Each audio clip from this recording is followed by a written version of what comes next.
Assalamualaikum warahmatullahi wabarakatuh. Selamat datang di channel Kang Selamat. Kali ini Kang Selamat akan membawakan kisah yang berjudul Warisan Leluhur. Aku Titisan Sang Arjuna. Cerita ini ditulis oleh Pandu Amarta, dan sebelum kita masuk ke ceritanya, buat kalian yang belum subscribe channel ini, tekan tombol subscribe-nya terlebih dahulu dan tekan tombol notifikasinya agar kalian tidak ketinggalan cerita seram lainnya dari Kang Selamat. Gak usah berlama-lama lagi, langsung saja kita masuk ke ceritanya. Warisan leluhurku, aku Titisan Sang Arjuna.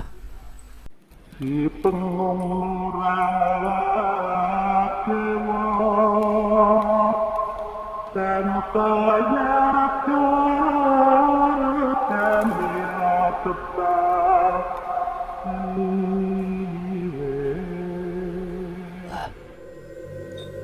Tolong periksa tangan Tio, apa Mbak bisa menanganinya? Mbak Tono hanya mengangguk mengiyakan. Aku sudah siap untuk meladeni Raden Bahuwirya itu. Dia juga sudah memegang pusakanya yang berupa keris hitam legam. Aku mencoba menyerangnya dulu dengan melemparkan kerisku yang aku bacakan mantra, membuat keris itu menyala putih kebiruan. Bahuwirya menahan kerisku itu dengan kerisnya. Kerisku terpental kembali ke diriku. Aku mencoba menangkap dan melemparnya lagi, tapi Bahuwirya itu menghindari dengan cepat dan bergerak ke arahku. Aku mencoba memanggil kerisku lagi. Bahuwirya menghunuskan kerisnya ke arahku. Keris kami saling beradu. Sungguh besar kekuatan Bahuwirya. Beradunya dua pusaka yang kuat menimbulkan ledakan energi yang sangat besar. Bahkan makhluk-makhluk pengikut Bahuwirya ada yang musnah ketika terkena ledakan energi itu. Untung saja aku tidak terdampak apa-apa saat aku melihat makhluk-makhluk yang musnah. Aku mencoba untuk berbicara dengan Bahuwirya. Apa benar kamu ingin terus bertarung? Memang begitu peraturan di wilayahku. Jika ada yang ingin mengambil pusaka harus bisa mengalahkan pemiliknya. Aku saja untuk memiliki pusaka tombak gagang biru harus membunuh manusia yang bersama temanmu itu. Apa yang kau maksud, Mbah Tono? Ya, dulu aku mencari pusaka itu karena pusaka itu memiliki kekuatan yang besar, dan yang memiliki adalah manusia itu, ucap Bahuwirya sambil menunjuk ke arah Mbah Tono. Bahuwirya tidak tahu kalau Mbah Tono hanya menjaganya supaya tidak diambil oleh manusia yang serakah. Sebenarnya pusaka itu milik Arjuna, dan bahkan kerisku dan jarum milik Tio juga milik Arjuna. Aku mencoba menjelaskannya kepada Bahuwirya kalau pusaka itu bukan milik Mbah Tono. Mbah Tono hanya menjaganya saja, tetapi Bahuwirya tidak peduli. Jika memang kau menginginkan pusaka itu, kalahkan diriku terlebih dahulu. Baiklah, jika memang itu keinginanmu. Bahuwirya kembali menyerangku lagi, tetapi serangan kali ini sangat brutal sekali. Aku hanya bisa bertahan karena Bahuwirya ini benar-benar sangat kuat sekali. Tetapi saat Bahuwirya lengah, aku sudah siap membalas serangan itu. Dengan cepat aku menghunuskan kerisku tepat di dadanya. Bahuwirya berteriak sekeras-kerasnya karena kerisku menancap tepat di jantungnya. Bahuwirya langsung menyerangku dengan brutal, sedangkan energi yang dikeluarkan sangat besar. Aku berpikir jika dia menyerang dengan keadaan begitu pasti hanya menyerang beberapa menit saja. Sudah kehabisan energi dan membuat pertahanan Bahuwirya terbuka. Aku memanfaatkan kelengahan itu. Aku menghampiri Bahuwirya yang sudah tidak berdaya itu. Maaf Bahuwirya, sekarang berikan pusaka itu kepada aku. Baik, pusaka itu berada di gua persembunyianku yang berada di bawah gunung ini. Terima kasih. Sebelum pergi, aku membacakan amalan penyembuh untuk luka Bahuwirya secara perlahan. Luka itu menutup dengan sendirinya. Dengan perlahan kamu akan pulih karena lukamu sudah sangat fatal. Aku, Tio, dan Mbah Tono pergi dari tempat itu, tetapi kutukan di tangan Tio masih belum bisa dihilangkan karena ilmu Mbah Tono tidak mampu untuk menghilangkan kutukan itu. Mbah Tono hanya menghilangkan rasa sakitnya saja. Akhirnya kami sampai di pintu masuk perkampungan gaib itu.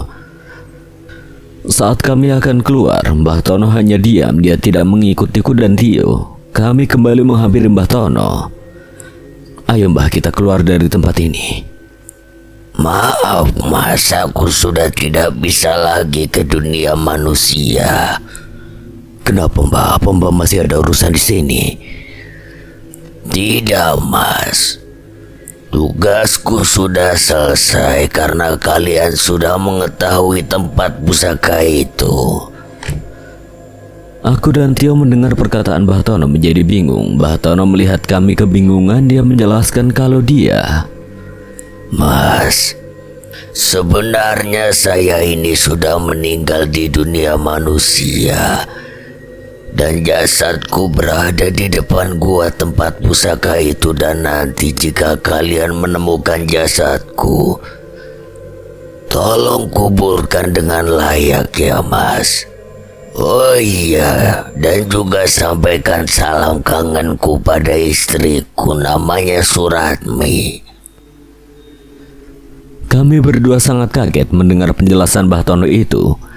Karena Mbah Suratmi yang memberi petunjuk untuk memasuki alam gaib. Sebenarnya Mbah Tono sudah tahu tempat pusaka itu, tetapi jika Mbah Tono langsung memberitahu aku dan Tio tidak akan bisa mengambil pusaka itu karena kami harus mengalahkan tuan pusaka itu.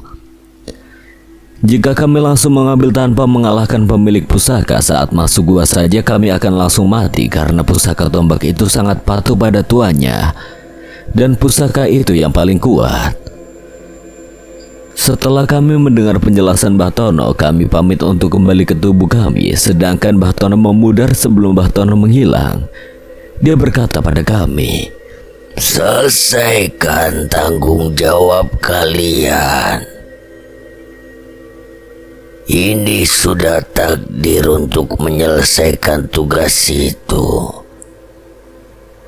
Setelah Mbah Tono menghilang, tak terasa aku meneteskan air mata. Merasa kehilangan sosok Mbah Tono, kami berdua langsung meninggalkan kampung gaib itu.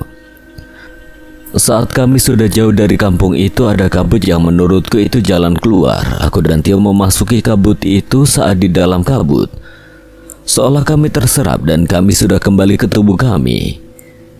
Saat tersadar, aku melihat Dika sedang tertidur, sedangkan Mbah Suratmi sedang duduk di depan tenda sendiri. Aku dan Tio menghampiri Mbah Suratmi dan duduk di sebelahnya. Tio pun juga ikut duduk di sebelah Mbah Suratmi. Mbah sedang memikirkan Mbah Tono ya? Iya, Mbah sangat kangen dengan suami Mbah. Jika memang suami Mbah sudah meninggal, semoga jasadnya bisa cepat ketemu. Dan jika belum meninggal, semoga cepat kembali. Yang sabar ya Mbah. Mbah, nanti kami bantu untuk mencari suami Mbah itu. Aku mencoba menatap Tio untuk memberi kode jangan dikasih tahu terlebih dahulu tentang pertemuan Mbah Tono. Tak terasa kami ngobrol dengan Bahmi. Dari timur matahari mulai muncul dan saat aku melihat jam tangan ternyata sudah pukul 4:30. Karena kami berada di puncak Gunung Serawet, jadi matahari sudah terlihat. Aku beranjak untuk mengambil air persediaan untuk mengambil wudhu dan menjalankan sholat subuh dan diikuti oleh Tio. Sedangkan Mbah Suratmi dia pamit untuk turun, tetapi kami cegah karena kami juga akan turun dan mencari mulut gua yang ada di bawah gunung. Setelah sholat aku membangunkan Dika, sedangkan Tio mempersiapkan makanan untuk sarapan. Ya, meskipun tangannya masih terlihat bengkak dan sulit untuk digerakkan karena efek kutukan yang terkena di alam gaib itu. Setelah Dika bangun, aku juga membantu Tio untuk masak. Gimana yuk, kita masak apa hari ini? Ini aja masak tempe sama ikan asin dan nyambal aja. Untuk tanganmu gimana yuk? Masih terasa sakit Ram, kelihatannya cuma bengkak aja. Tapi kalau dilihat dengan mata batin, tanganku ini seperti daging yang busuk Ram. Nanti kita cari cara untuk menghilangkan kutukan itu ya. Tenang aja, pasti sembuh kok. Setelah selesai kami memasak, aku mengajak Mbah Mi untuk ikut sarapan bersama. Tepat pukul 7 pagi kami bersiap untuk turun dan mencari gua yang dimaksud Bahuwirya. Kami mulai berjalan turun Gunung Serawat ini tidak terlalu tinggi. Mungkin butuh waktu 1 jam untuk turun. Kami bertiga berpisah dengan Bahmi di persimpangan jalan. Ke kanan menuju ke perkampungan warga, sedangkan ke kiri menuju hutan. Bahmi memilih jalur ke kanan karena dia akan pulang, sedangkan kami bertiga lewat jalur kiri untuk mencari goa. Bah, hati-hati ya. Nanti kalau urusan kita selesai akan mampir ke rumah, Bah. Kalian hati-hati oleh. Kami mulai menelusuri jalan itu hingga memasuki hutan agak dalam. Dika memimpin perjalanan kami karena Dika yang tahu kawasan tempat itu. Karena Dika sering keluar masuk daerah Gunung Serawat sebab sekolah Dika dulu di dekat Gunung Serawat itu.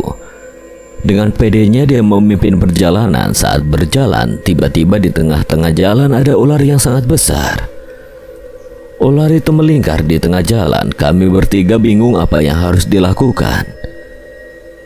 Dika mencoba mengambil batu dan dia lemparkan ke ular itu. Tepat batu itu mengenai kepala ular itu. Aku kira ular itu akan melawan, ternyata langsung pergi meninggalkan jalan dan masuk ke hutan. Kami bertiga melanjutkan perjalanan. Tidak butuh waktu lama, kami bertiga telah sampai di mulut gua. Dik, ini guanya. Iya Ram, ini guanya. Saat kami bertiga akan masuk ke goa itu, Tio melihat ada tulang di bawah batu besar. Sebelum memasuki goa, Tio mencoba mendekati tulang itu. Aku dan Dika mengikuti Tio. Yo, jangan-jangan ini jasad Batono. Mungkin Ram, kita amankan dulu tulang-tulang ini. Kami bertiga mengamankan tulang belulang itu. Tapi aku merasa ada yang aneh, tulang kepalanya tidak ada. Kami mencoba mencari ke sekitar tempat itu, tidak menemukannya. Akhirnya kami mencoba masuk. Saat di dalam goa suasananya berubah. Padahal kami memasuki goa itu masih pukul 10 siang, tetapi di dalam goa terasa seperti mau maghrib. Di dalam goa terdapat batu besar, di atasnya tergeletak sebuah mata tombak.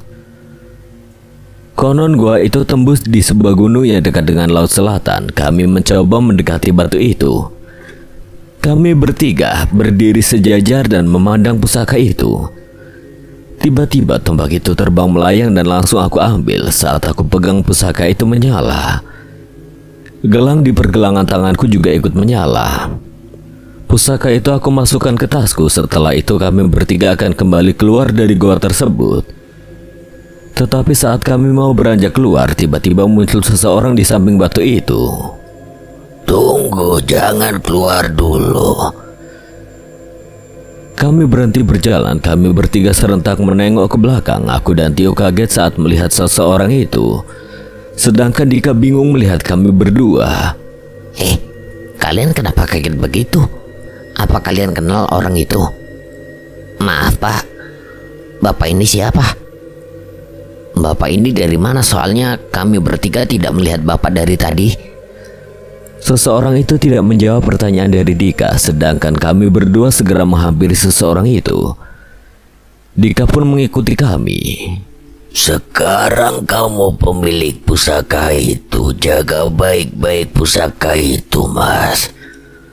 Batono, kenapa Batono bisa ada di sini lagi? Bukannya Batono sudah tenang? Selagi jasadku belum dimakamkan dengan layak, arwahku belum bisa tenang, Mas. Tulang belulang yang Mas Tio temukan itu bukan jasadku, Mas. Itu tulang seekor kera. Jasadku berada di dalam batu besar itu. Dika kebingungan mendengar percakapan kami bertiga. Tio menjelaskan pada Dika siapa Mbah Tono ini dan bagaimana kami bisa kenal Mbah Tono. Setelah mendengarkan penjelasan Tio, Dika bisa mengerti dengan keadaan ini. Mbah, batu itu sungguh besar. Bagaimana kami bisa menghancurkannya, Mbah? Gunakan pusaka tombak itu, Mas. Karena hanya dengan pusaka itu, batu itu bisa dihancurkan. Aku mengeluarkan pusaka itu lagi dan mencoba untuk menyambungkan pusaka itu dengan energiku. Saat energiku mulai menyatu, pusaka itu sangat berat dan mengeluarkan energi yang sangat besar. Saat sudah menyatu dengan sempurna, aku hantamkan pusaka kepada batu besar itu. Dengan mudah batu itu pecah berkeping-keping. Betul. Di dalamnya ada tulang belulang yang masih menyatu. Dika dan Tio segera mengambil tulang belulang itu. Saat mau diangkat tulang belulang itu lepas satu-satu, Dika segera mengambil kantung kresek untuk mengumpulkan tulang-tulang itu. Terima kasih mas, kalian sudah membebaskan jasadku dari batu itu. Mbah, kenapa jasad Batono bisa berada dalam batu itu? Bau Wirya yang menaruhku di dalam batu mas. Ya mungkin kalau dipikir logika itu tidak mungkin bisa. Tetapi Bau Wirya bukan makhluk sembarangan. Ya syukurlah mas, kemarin saat melawannya bisa mengalahkannya. Setelah selesai obrolan kami dengan Batono, kami langsung keluar dari goa. Sebenarnya kami ngobrol banyak dengan Batono, bahkan Batono juga mengetahui tentang pecahan pusaka Arjuna itu. Pusaka Arjuna itu ada 5 pecahan, yaitu 3 keris, 1 mata tombak, dan 1 pusaka jarum. Sebetulnya itu bukan jarum bentuknya seperti tongkat, tetapi ujungnya runcing, jadi aku menyebutnya jarum. Sedangkan kalung, 2 gelang kembar, dan cincin itu hanya untuk mengikat kelima pusaka itu. Jadi jika tidak ada ketiga benda itu, pusaka Arjuna tidak bisa disatukan lagi. Setelah keluar ternyata waktu sudah sore hari, padahal saat kami masuk goa itu masih sekitar pukul 10 siang. Jadi kami segera keluar dari kawasan gunung itu dan mencari rumahnya Mbah Mi, istri dari Mbah Tono. Karena kami sudah berjanji untuk mampir ke rumahnya dan tidak lupa jasad Mbah Tono kami bawa. Setelah keluar dari hutan, kami mulai melewati jalan yang menuju perkampungan. Ternyata setelah kami bertanya-tanya sama warga, rumah Mbah Mi berada di ujung desa, dekat dengan sawah. Dari kejauhan kami melihat Mbah Mi berada di teras rumah sedang melamun. Kami segera bergegas menghampiri Mbah Mi. Assalamualaikum Mbah. Waalaikumsalam. Kalian sudah datang. Silakan masuk, Le. Kami bertiga masuk ke rumah Mbah Mi. Raut wajah Mbah Mi begitu senang saat kami mampir ke rumahnya. Gimana, apa kalian berhasil menemukan pusaka itu, Le? Alhamdulillah Mbah, kami berhasil. Syukurlah jika kalian berhasil. Kalian pasti capek. Istirahat dulu di sini ya sebentar. Ucap Mbah Mi sambil beranjak ke belakang. Agak lama kemudian Mbah Mi datang lagi dengan membawa singkong rebus dan 3 gelas yang berisi teh. Ya Allah Mbah, jadi ngerepotin. Tidak boleh, cuma singkong goreng, ayo dimakan dan diminum dulu. Saat Mbah Mi sudah duduk kembali, Tio mengeluarkan benda dari tasnya. Benda itu dibungkus kain dan kresek, lalu menyerahkannya ke Mbah Mi. Mbah, sebelumnya saya berterima kasih karena Mbah membantu kami untuk menemukan pusaka itu, dan kami juga meminta maaf sudah merepotkan Mbah. Ya Mbah, jika tidak ada Mbah mungkin saat ini kami belum bisa menemukan pusaka itu. Dan ini Mbah sesuai janji kami dan ucapan terima kasih kami. Kami membawa pulang jasad Mbah Tono, suami Mbah. Saat Mbah Mi mendengar jika yang kami bawa itu adalah jasad Mbah Tono, Mbah Mi tidak kuasa menahan air matanya. Di situ kami bertiga pun ikut menangis karena begitu setianya Mbah Mi menunggu kabar dari suaminya yang sudah berpuluh-puluh tahun tidak kembali. Kami bertiga menenangkan Mbah Mi. Setelah Mbah Mi tenang, kami mengantarkan Mbah Mi untuk menemui Pak RT dan Pak Ustadz untuk mengurus jenazah Mbah Tono. Mbah Mi meminta untuk dimakamkan di belakang rumahnya saja karena Mbah Mi ingin mengurus makam itu. Setelah semua selesai di rumah Mbah Mi, kami bertiga pamit untuk pulang. Saat kami berpamitan, Mbah Mi membawakan sebuah benda kecil yang terbungkus kain putih. Le, terima kasih. Ternyata benda itu dikasihkan pada Dika. Apa ini Mbah? Kenapa dikasih ke saya? Sudah, bawa saja, Le. Anggap saja itu hadiah untuk kamu karena kamu sudah menemani Mbah bercerita. Iya Dik, tidak baik menolak pemberian orang. Saat aku dan Tio berada di alam gaib, Dika dan Mbah Mi menjaga tubuh kami. Jadi mereka sempat ngobrol banyak, maka dari itu Mbah Mi ngasih sesuatu untuk Dika. Benda itu salah satu yang akan membangkitkan ilmu spiritual Dika. Sebenarnya Dika juga sudah belajar ilmu spiritual, tetapi Dika hanya bisa melihat makhluk-makhluk tak kasat mata saja, dan ilmu perlindungan diri. Ya udah Mbah, saya terima. Terima kasih Mbah. Iya le, sama-sama. Kalian bertiga hati-hati di jalan, jangan lupakan Mbah ya. Kami bertiga pulang. Saat kami sudah jauh dari rumah Mbah Mi, aku mencoba menengok ke belakang. Aku melihat seorang lelaki yang sedang berdiri dan melambaikan tangannya ke arah kami. Tidak asing orang itu. Benar, itu adalah Mbah Tono. Beliau seolah berterima kasih pada kami. Aku juga membalas lambaian dan melanjutkan perjalananku. Waktu tiba di rumah warga, ternyata pemilik rumahnya sudah menunggu dari kemarin. Mas, lama sekali, saya kira masnya hilang atau kemana. Lawong cuma 1 malam aja loh Pak. 1 malam gimana toh Mas? Mas itu sudah 3 hari loh di Gunung Serawat. Kami bertiga kebingungan karena yang kami alami memang cuma 1 malam saja. Dan kami beristirahat di rumahnya Mbah Mi sore hari sampai jam 10 malam, dan setelah memakamkan jenazah dari Mbah Tono, kami langsung pulang. Iya Pak, maaf udah bikin cemas. Kami mampir di rumahnya Mbah Mi. Walah, di rumahnya Mbah Mi toh. Iya Pak. Oh ya, kami langsung pamit ya Pak. Yo Mas, hati-hati yo. Kami langsung pulang karena badanku sudah sangat capek, dan ini pertama kalinya aku dan Tio meraga sukma. Dan sekarang kondisi tangan Tio belum bisa digerakkan. Saat di mobil, HP Tio berbunyi ada panggilan masuk. Waktu dilihat ternyata yang menelpon adalah Anika. Tio langsung mengangkatnya. Halo, assalamualaikum. Waalaikumsalam Mas. Mas, Mbak Sukma udah 2 hari tidak sadarkan diri. Segera pulang dan kasih tahu sama Mas Rama ya Mas. Iya dek, ini kamu udah di perjalanan pulang. Tio menutup teleponnya. Dia memberitahukan kepadaku kalau Sukma sedang tidak sadarkan diri. Ram, Sukma tidak sadarkan diri. Ini tadi Andika yang ngasih tahu. Apa yo? Memangnya kenapa dan apa yang terjadi? Aku belum tahu Ram, Andika hanya bilang begitu saja. Dik, kita langsung ke rumah Sukma. Iya Ram, kamu yang tenang dulu.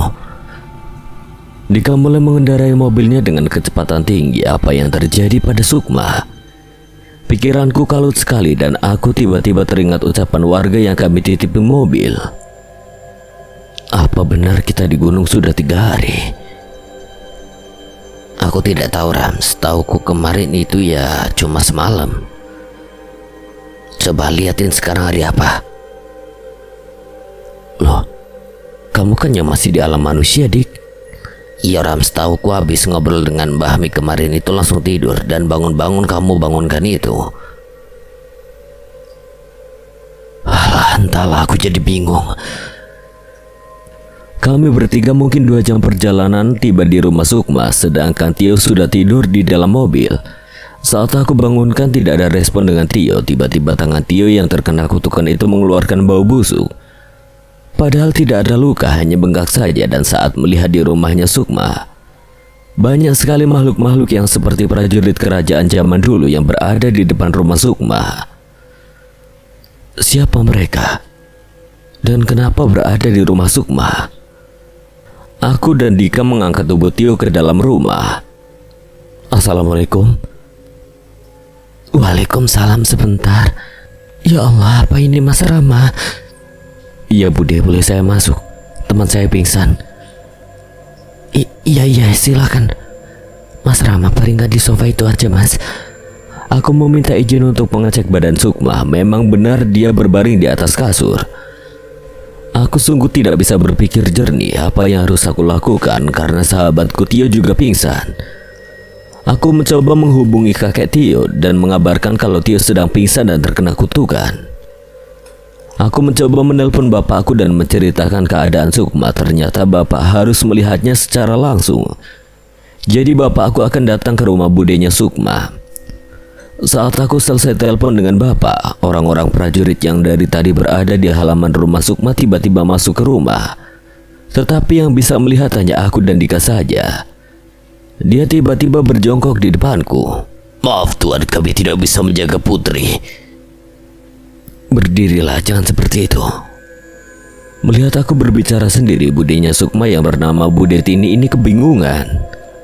Rama, kamu bicara dengan siapa? Ini loh Bude sama Dika. Aku mengajak prajurit itu keluar rumah dan Dika pun mengikuti aku keluar. Saat aku di luar, ternyata prajurit-prajurit tadi sudah berbaris selayaknya prajurit yang akan berperang.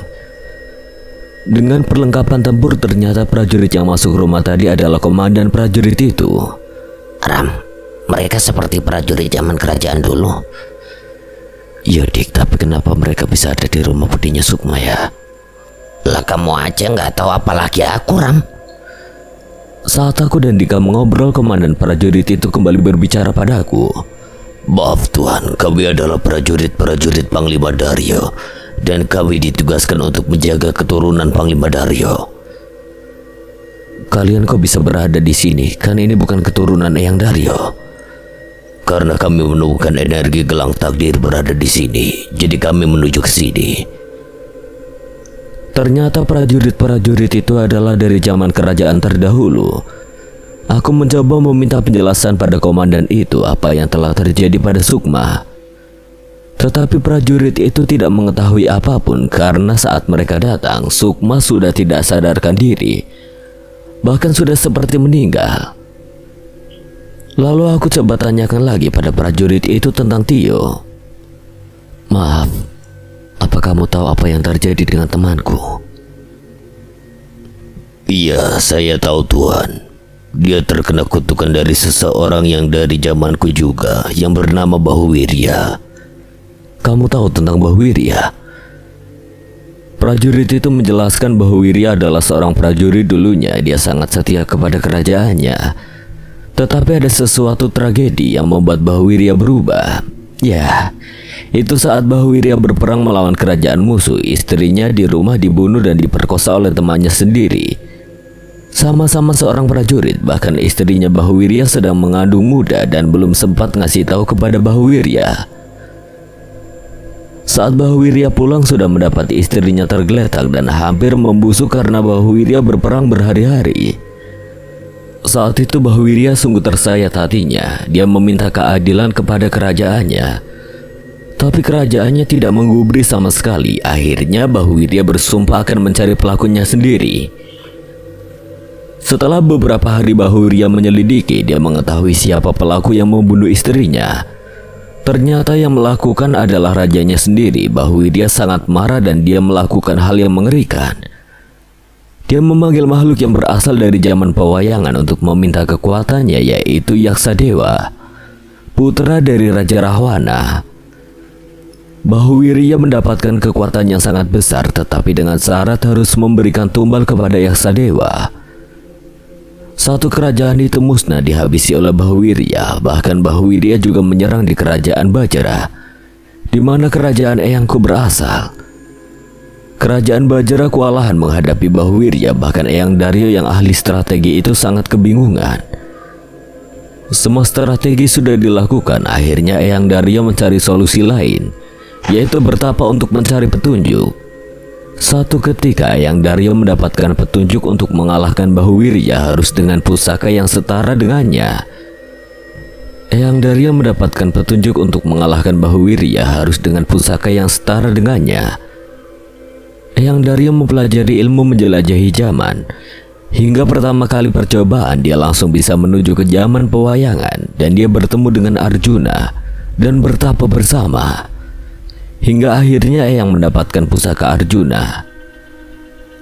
Saat Eyang kembali, pusaka itu diberikan kepada sahabatnya dan mereka berdua bertarung bersama dengan Bahuwirya. Pusaka yang digunakan adalah keris kembar. Dengan adanya dua keris itu Bahuwirya bisa dikalahkan. Jadi temanmu itu masih hidup, hanya saja dia terjebak di alam bawah sadarnya atau di mimpinya Tuan. kutukan yang ada di tangannya itu yang mengunci kesadarannya. Terus apa yang harus aku lakukan untuk menyelamatkan temanku? Ada sebuah pusaka cincin yang berada di Gunung Selamat. Itu bisa menyelamatkan temanmu.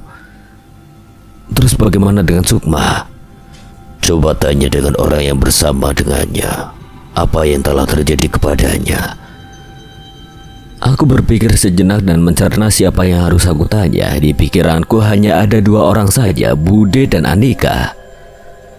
Aku segera masuk dan menghampiri Bude untuk menanyakan apa yang terjadi dengan Sukma. Bude, awal mulanya kenapa ya?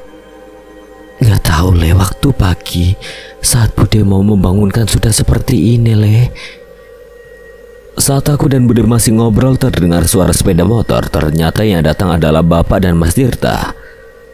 Saat aku membukakan pintu ternyata Bapak dan Mas Tirta sudah mengetahui tentang prajurit itu. Mereka berbicara dengan prajurit itu.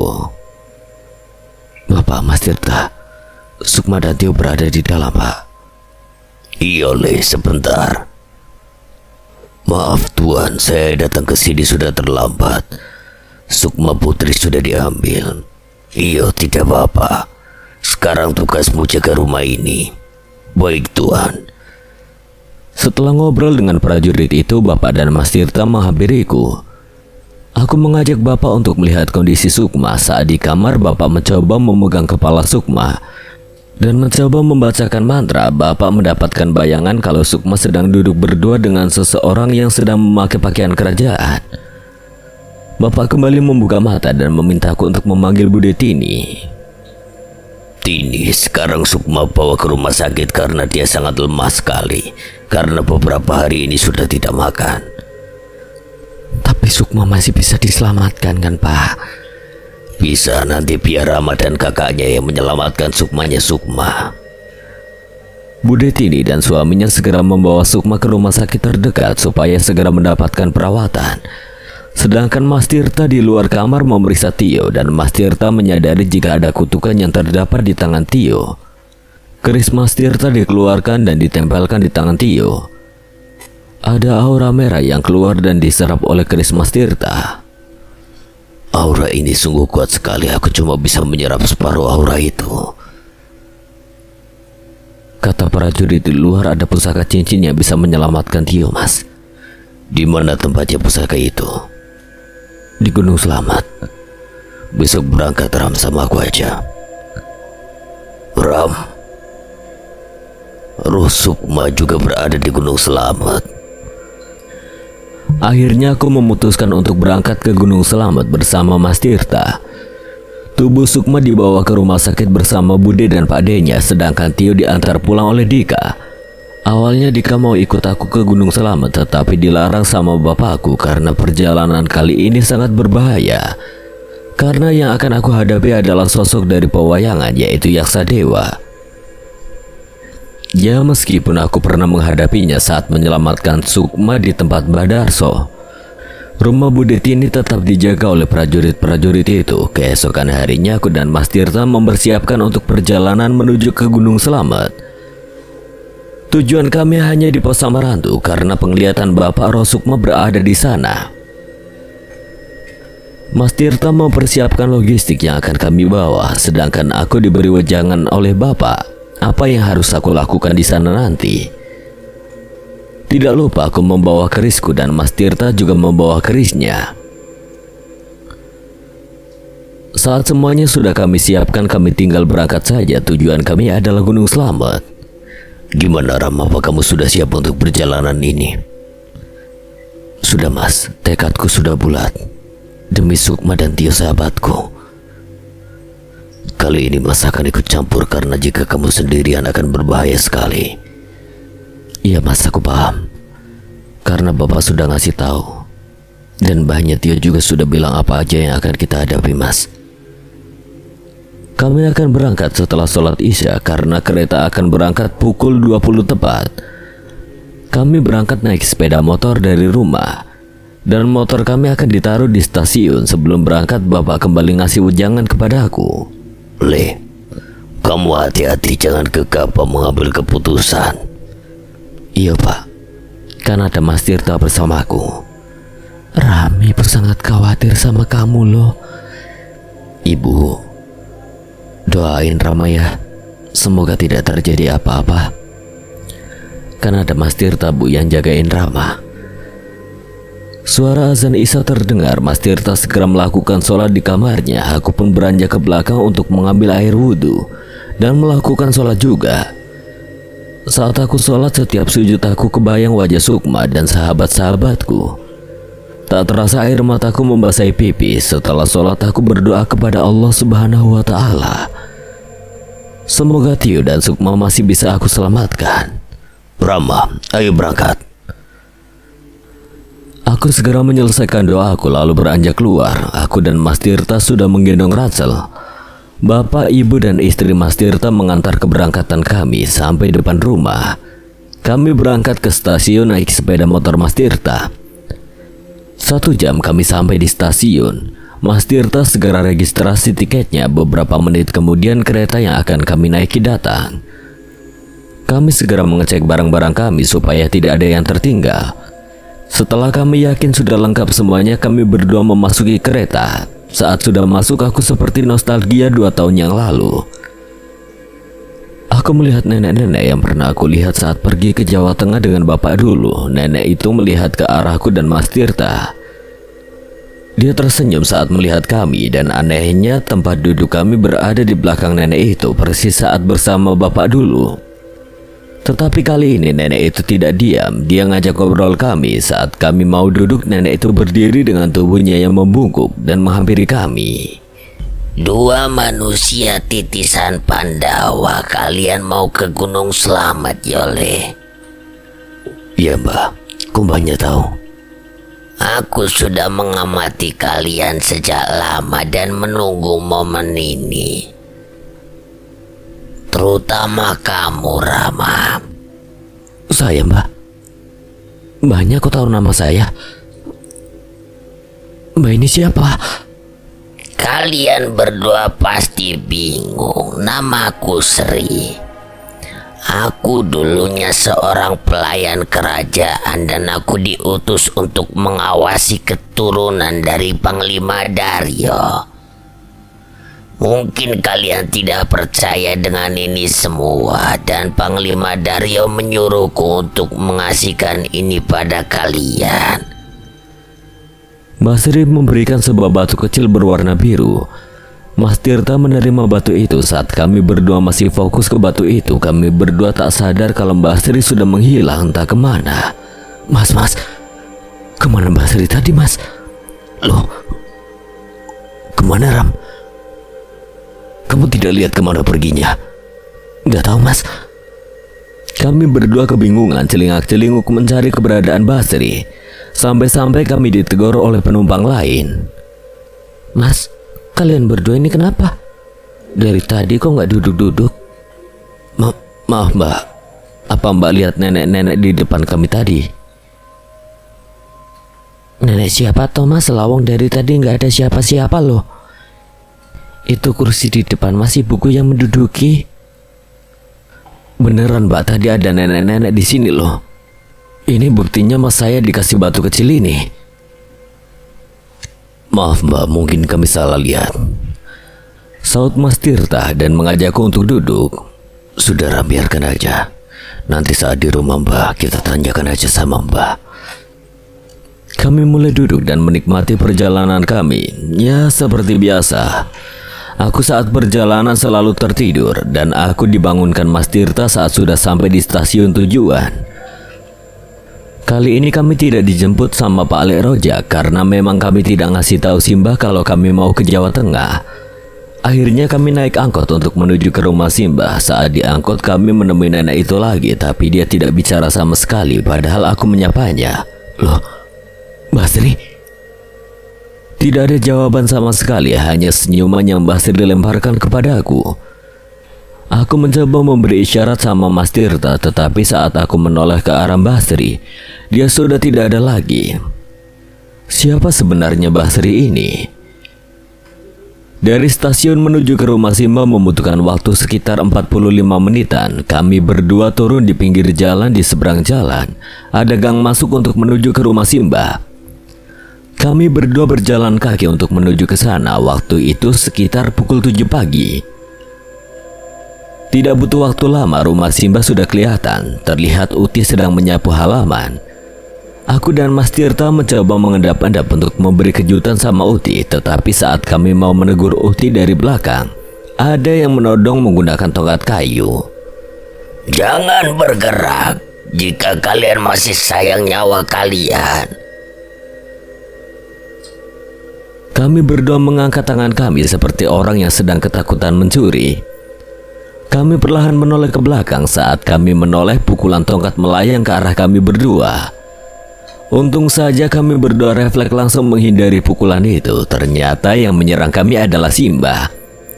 Ampun, Mbah, ampun. Siapa kalian, mau kau apakan istriku? Maaf, Mbah, kami cuma mau memberi kejutan sama Uti. Udah tenang, lawang didatengin cucunya kok malah kayak gitu responnya. Cuma bercanda, Ti.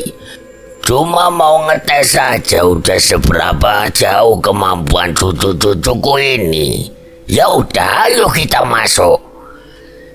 Kita berdua langsung menyelami Uti dan Simba dan langsung masuk ke rumah untuk istirahat. Karena nanti sore kami akan langsung berangkat menuju basecamp Bambangan. Kalian mau kesini kok juga bilang-bilang tole. Iya, Ti, soalnya kami mendadak. Kalian kesini pasti ada tujuannya toh. Kalian mau kemana? Aku melirik Mas Tirta dan Mas Tirta mengangguk setuju untuk menceritakan. Gini, Mbah, kemarin aku habis dari Gunung Serawat mencari pusaka tombak. Aku ditemani sama Tio dan Dika, tetapi Tio terkena kutukan di tangannya dan setelah pulang ternyata Rusukma dibawa sama Yaksa Dewa. Yaksa Dewa itu kan anaknya Raja Rawana. Iya, Mbah, kemarin Bapak dapat penglihatan jika Yaksa Dewa berada di Gunung Selamat. Dan di sana juga terdapat cincin yang bisa menyembuhkan tangan Tio. Setelah mendengar ceritaku, Simba langsung bisa memahami kondisi kami. Aku juga langsung menanyakan pada Simba siapa Mbah Sri. Mbah, apa Mbah tahu Mbah Sri itu siapa? Aku kayaknya pernah mendengar nama itu. Ciri-cirinya seperti apa? Orangnya bungkuk, wajahnya sih udah tua tapi putih bersih kulitnya. Apa seperti itu orangnya? Jawab Simba sambil menunjukkan foto yang ada di dinding. Aku dan Mas Tirta langsung menghampiri foto itu. Ada dua gambaran seorang lelaki dan perempuan sedang duduk bersandingan. Aku cuma fokus pada perempuan, wajahnya sungguh mirip dengan Mbah Sri. Benar, Mbah, persis. Itu leluhurmu. Mbah Sri itu istrinya dari Eyang Daryo. Apa benar Mbah kalau Mbah Sri itu eyang kami? Ya benar, namanya Sri Kandi, istri dari Daryo Amarta. Tidak aku sangka kalau Mbah Sri yang aku temui di kereta kemarin adalah eyangku. Aku juga memperlihatkan apa yang diberikan oleh Mbah Sri. Mbah, kemarin juga kami diberikan sesuatu sama Eyang Sri. Aku menunjukkan batu kecil berwarna biru. Simba mengambil batu itu dan mengamatinya. Tiba-tiba Simba tersenyum kecil dan mengajak kami ke belakang rumah. Ayo kalian berdua ikut Simba, bawa keris kalian. Kami berdua mengambil keris kami dan mengikuti Simba. Padahal kami berdua belum istirahat, tetapi Simba langsung mengajak kami untuk latihan. Karena Simba tahu siapa yang akan kami hadapi nanti. Waktu kami hanya tinggal beberapa jam lagi dan kami akan langsung berangkat ke basecamp Bambangan yang berada di Purbalingga. Simba sudah siap dan Simba menyuruh Mas Tirta dan aku untuk menyerangnya. Ayo serang Simba sekarang. Maksudnya gimana, Mbah? Mas Tirta masih banyak pertanyaan, tetapi tidak untuk aku. Aku langsung melesat menyerang Simba dengan tenaga penuh. Aku melayangkan tendangan yang mengarah ke tubuh Simba, tetapi Simba dengan mudah menangkap kakiku dan melemparkan aku. Aku mencoba untuk berdiri dan menyerang lagi. Saat aku mau memukul Simba, aku terjatuh karena ada yang menendang kakiku. Gerakanmu kurang cepat, Rama, masih lambat. Kenapa kau diam saja, Tirta? Ayo serang Simba. Aku belum pernah melihat Mas Tirta bertarung dan ini adalah pertama kalinya aku melihatnya. Mas Tirta tidak punya pilihan lagi selain menyerang Simba. Mas Tirta melipat lengan bajunya dan melepaskan sepatunya. Saat Mas Tirta sudah siap, kali ini Simba yang menyerang duluan. Sungguh tidak aku percaya dengan umur setua itu Simba masih bisa menyerang Mas Tirta dengan brutal. Pukulan, tendangan, semua memiliki tenaga yang begitu besar, tetapi Mas Tirta juga tidak kalah hebat. Semua serangan Simba Mas Tirta halau dengan mudah, bahkan Mas Tirta tidak menyerang sama sekali. Apakah sehebat itu Mas Tirta? Padahal aku dan Tio sudah berlatih 2 tahun lebih, tetapi kata Simba gerakanku masih kurang cepat. Sesaat aku terkagum melihat mereka berdua. Mas Tirta berteriak, Rama, lihat ini. Mari tunjukkan pada Rama, Mbah. Mas Tirta menggenggam tangannya dan Simba melakukan hal yang sama. Pukulan mereka berdua beradu. Sungguh luar biasa, akibat pukulan mereka energi besar beradu, tetapi energi itu bukan energi penghancur, tetapi energi yang sangat menenangkan. Itu yang dinamakan ajian pelindung sukma. Saat pukulan yang sama beradu tetapi yang melakukan adalah teman, akan menimbulkan energi penenang. Tetapi saat pukulan itu mengenai musuh akan beresiko fatal pada musuhnya. Bah, sudah cukup atraksi kita. Rama, apa kamu tadi melihat yang dilakukan masmu? Lihat, Mbah. Gunakan ajian itu dan kombinasikan dengan batu kecil itu, Rama. Mas Tirta menoleh ke arahku lalu dia mengajari ajian itu. Genggam tanganmu lalu konsentrasi. Pusatkan tujuanmu jika kamu ingin mengalahkan lawanmu, fokus padanya. Jika kamu ingin menyelamatkan seseorang, fokus padanya juga. Jangan salah ambil keputusan. Baik, Mas. Saat aku ingin mencobanya, tetapi Mas Tirta dan Simba beranjak pergi masuk ke dalam rumah lagi. Tetapi aku tetap melakukannya sendiri dengan beberapa kali percobaan. Aku gagal terus, bahkan saat ajian aku bacakan tidak ada tanda apapun. Lalu aku terus mencoba, belum sampai berhasil Mas Tirta sudah memanggilku. Rama, sudah masuk duhur, ayo segera sholat terus kita berangkat. Baik, Mas. Aku, Mas Tirta, dan Simba pergi menuju ke kamar. Kami menjalankan sholat duhur berjamaah. Setelah itu kami akan berangkat menuju ke basecamp Bambangan. Ini pertama kalinya aku naik gunung, tetapi tidak untuk Mas Tirta. Dia sudah sering naik gunung waktu belum menikah dulu. Bah, kami berangkat dulu ya. Nanti setelah selesai akan mampir lagi, Mbah. Iya, Le, kalian hati-hati, jangan tinggalkan sholat kalian. Sesakti-saktinya kalian, jika kalian lupa dengan Gusti Allah, tidak ada gunanya ilmu kalian itu.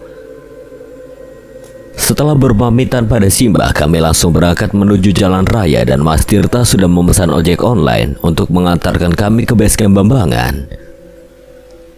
Mas, perjalanan dari sini ke basecamp berapa lama?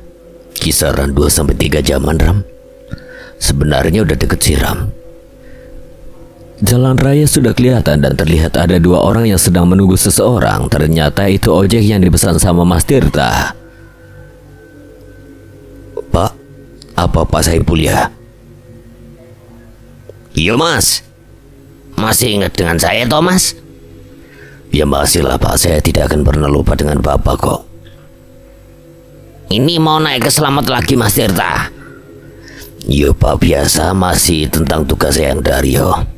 Ya udah, ayo naik. Dan temennya Mas Tirta sama anak saya aja. Kami naik ojek itu dan diantarkan ke basecamp, membutuhkan waktu 2 jam untuk perjalanan dari rumah Simba ke basecamp Bambangan. Kami sampai di sana sekitar pukul 3 sore. Lebih, hampir jam 4. Sebelum kami mulai pendakian, Mas Tirta mengisi registrasi dulu.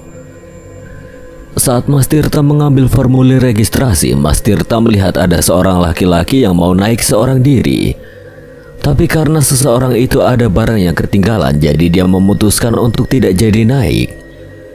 Habis itu Mas Tirta mencoba mengajaknya gabung dan dia ternyata mau. Lalu Mas Tirta memanggilku karena saat Mas Tirta registrasi, aku ke warung untuk membeli minuman. Bram, sini. "Ya Mas, bentar." Setelah membayar, aku berjalan menuju ke Mas Tirta. Di situ sudah ada seorang laki-laki yang sedang sibuk menata barang-barangnya. Orang itu memakai masker, jadi tidak jelas wajahnya. Lalu Mas Tirta meminta KTP ku untuk dikumpulkan dan meminta KTP orang itu juga. Aku mengira itu teman Mas Tirta, tetapi saat orang itu melihatku, dia mendekat dan menyahut tanganku untuk jabat tangan. Apa kabar, Ram? Bentar. Sepertinya aku mengenalmu, Mas. Siapa kamu, Mas? Dia membuka maskernya. Saat melihat wajahnya, aku terkejut. Suasana hatiku merinding seolah ada perasaan yang tidak bisa aku ungkapkan dan tidak terasa aku meneteskan air mata. Sudah, Ram, janganlah menangis. Bagaimana kabarmu, Di? Sudah 2 tahun kamu gak ada kabar sama sekali. Alhamdulillah, seperti apa yang kamu lihat, Ram? Ya, laki-laki itu adalah Aldi, sahabatku dulu yang pernah salah jalan dan tidak aku sangka akan bertemu lagi.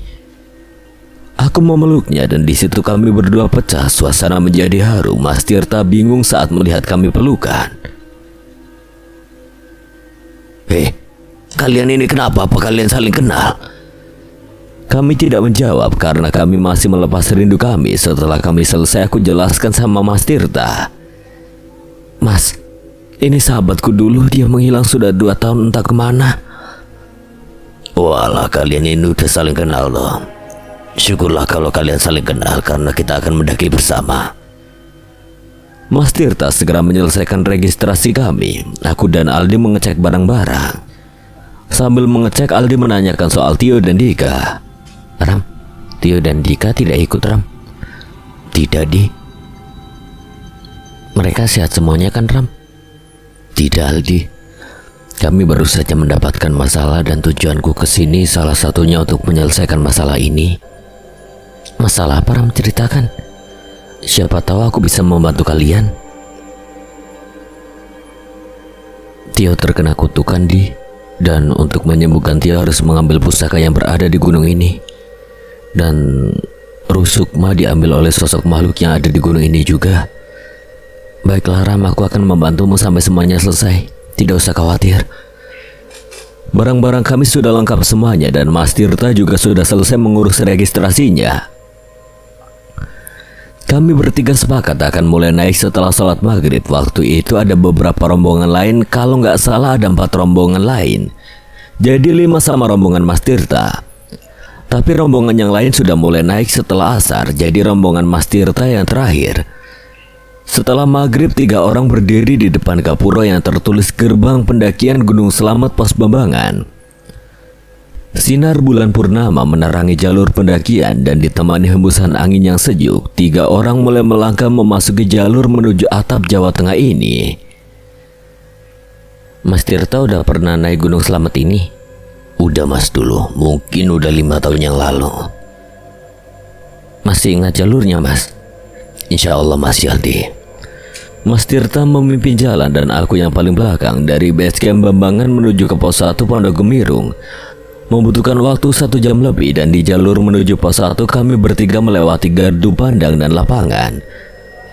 Dan saat kami sampai di gardu pandang, sudah ada wanita berdasar putih menyambut kami bertiga. Aku kira Aldi tidak melihatnya, tapi Aldi malah mendekatinya dan bertanya sama wanita itu, "Mbak, namanya siapa?" Wanita itu hanya menggeleng. "Kenapa Mbak berada di sini?" Wanita itu malah terbang pergi dan tertawa. Aku melihat Aldi, dia sudah banyak berubah. Tapi tidak tahu kalau untuk soal wanita gimana, sudah berubah apa belum.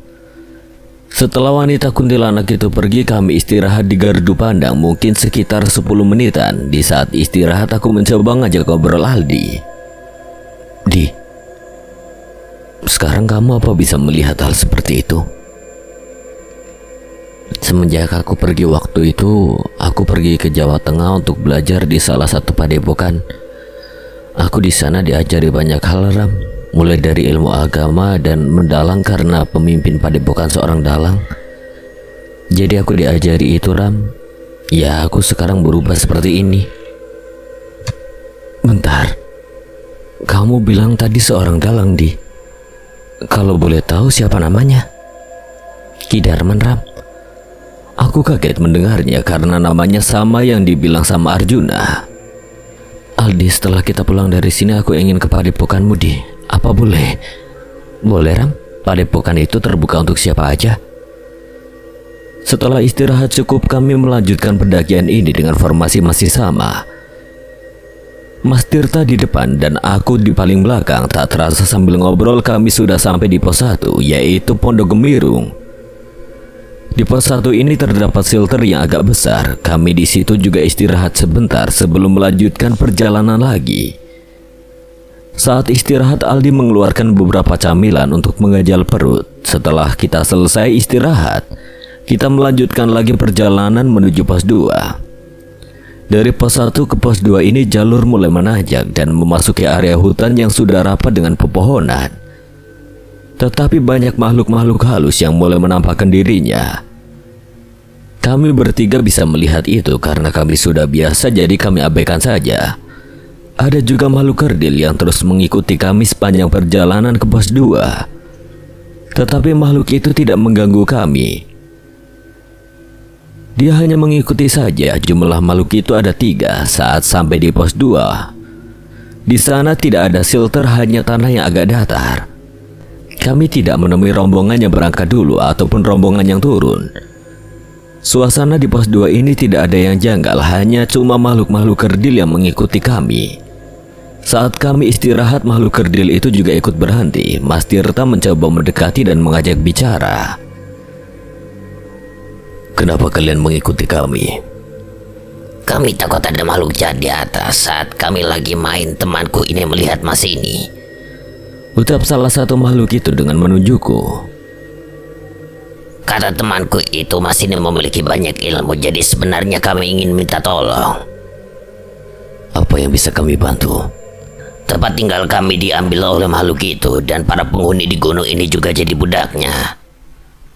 Kami akan membantu kalian, tapi ada syaratnya. Apa syaratnya? Kalian tidak boleh mengganggu para pendaki atau mencelakai para pendaki yang naik ke gunung ini. Baik, kami tidak akan mengganggu, tapi jika para pendaki itu yang melanggar atau mengganggu kami, pasti akan mendapatkan pelajaran dari kami. Akhirnya Mas Tirta menyetujui permintaan makhluk itu untuk mengembalikan tempat tinggalnya. Makhluk itu memberitahu jika tempatnya berada di pos 4 Samarantu. Setelah itu kami bertiga melanjutkan lagi menuju ke pos 3 Pondok Cemara. Waktu di pos 2 sudah menunjukkan pukul 9 dan makhluk kerdil itu masih tetap mengikuti kami. Saat perjalanan menuju pos 3, kami menemui seorang pendaki yang lagi duduk di jalur pendakian. Dia terlihat sangat kelelahan dan ternyata dia tertinggal dari rombongannya. Mas, kenapa kau sendirian? Rombongan Mas di mana? Mas. Saat Aldi menggoyangkan ranselnya, orang itu seperti terkejut. Dia mencoba memahami situasi yang dia alami. Yang membuat aku bingung, dia malah menanyakan rombongannya. Loh, Mas ini siapa? Kami rombongan terakhir yang naik, Mas. Kami bertiga naik sehabis maghrib tadi. Ini Mas, minum dulu. Tenangkan dulu. Orang itu meminum air yang diberikan Aldi. Lalu dia mulai menceritakan kejadian yang dia alami. Katanya dia tidak terpisah dari rombongannya, dan saat rombongannya istirahat di jalur, dia izin untuk buang air kecil. Setelah dia kembali, rombongannya masih ada dan dia melanjutkan perjalanannya sampai ketika dia lagi minum dan duduk di tempatnya yang sekarang. Tiba-tiba rombongannya sudah tidak ada, dia hanya seorang diri. Lalu dia mencoba untuk diam dan menunggu rombongannya mencari karena dia baru pertama kali naik dan dia tidak tahu jalurnya. Dia menunduk, ternyata dia ketiduran dan Mas Tirta mengajaknya untuk gabung di rombongan kami. Karena rombongan kami yang terakhir naik. Mas, gabung aja di rombongan kami. Iya mas, kami cuma bertiga aja mas, daripada masnya sendirian. Iya mas, terima kasih udah mau membantu. Setelah itu kami langsung berangkat menuju pos 3 Pondok Cemara. Di perjalanan pos 3 ini tidak ada hal-hal yang janggal. 20 menit kami berjalan sesuai peta yang kami bawa. Kami sampai di pos 3 Pondok Cemara. Di pos 3 kami bertemu dengan rombongan yang berangkat dulu, tetapi mereka kelihatan sangat panik. Mas Tirta yang di depan melihat ada wanita yang sedang dipegang oleh teman-temannya karena dia meronta-ronta. Brahma, cepat ke sini. Aku yang di belakang mendengar teriakan Mas Tirta, aku langsung lari ke depan dan diikuti Aldi dan laki-laki yang kami temui tadi. Ram, perhatikan wanita itu. Kesurupan itu mas. Ayo kita samperin mas. Kami berempat menghampiri rombongan itu. Mas, apa ini rombongan kamu? Bukan mas, ini rombongan sebelum aku. Oh ya, panggil saya Yahya aja mas. Lanjut laki-laki itu memperkenalkan dirinya. Salah satu rombongan itu mendekati kami. Mas, tolong teman saya mas. Dia dari tadi kesurupan dan kami tidak bisa menanganinya. Kok bisa kesurupan mas? Apa kalian melakukan hal yang melanggar di gunung ini? Tidak mas, kami tidak melakukan apa-apa. Ya sudah, saya coba bantu sebisa saya ya mas. Nanti jika tidak kunjung membaik, kalian turun saja minta bantuan sama juru kunci gunung ini. Baik mas, terima kasih. Mas Tirta menghampiri wanita itu, tetapi respon wanita itu langsung berubah. Dia kelihatan tidak senang saat Mas Tirta mendekat. Mas Tirta mencoba memegang dahinya dan membacakan ayat-ayat suci. Wanita itu meronta-ronta kesakitan. Kurang ajar, tidak usah ikut campur manusia. Mas Tirta tidak menggubris, tetap membacakan ayat-ayat suci. Setelah Mas Tirta selesai membacakan, ada asap hitam yang keluar dari tubuh wanita itu. Brahma, urus makhluk itu. Baik mas. Aku mengejar asap hitam itu. Asap itu tiba-tiba turun ke tanah dan membentuk seorang laki-laki tua. Tidak jelas rupanya, tetapi tiba-tiba Aldi lari mendekat ke arahku. Ram, itu Mbak Darso. Apa? Mbak Darso? Bukannya dia sudah meninggal di... Iya Ram, tapi hanya jasadnya saja yang meninggal. Dia itu bukan orang sembarangan Ram. Entah ilmu apa yang dimilikinya. Aku bingung mendengarkan penjelasan Aldi. Makhluk-makhluk kerdil tadi mendekat ke arahku juga Aldi. Dan mereka berbicara. Makhluk itu yang mengambil tempat kami. Oh, jadi begitu. Tenang saja. Biar kami yang mengurusnya. Makhluk yang katanya Mbak Darso itu mulai mendekatiku dan dia tersenyum mengerikan ke arahku. Seolah dia mempunyai dendam tersendiri padaku. Tatapannya sangat tajam ke arahku, tetapi aku tidak gentar sedikit pun. Dia berjalan sambil berbicara padaku. Apa kau masih ingat denganku, anak muda? Siapa kau sebenarnya? Kenapa kau mengenalku? Aku adalah kakek-kakek yang kau bunuh dengan melepaskan ilmu ikatan kontrakku. Apa kau Mbak Darso? Dia hanya diam dan dia berbalik badan membelakangiku. Lalu dia berjalan hendak meninggalkan kami. Bukan sekarang waktunya.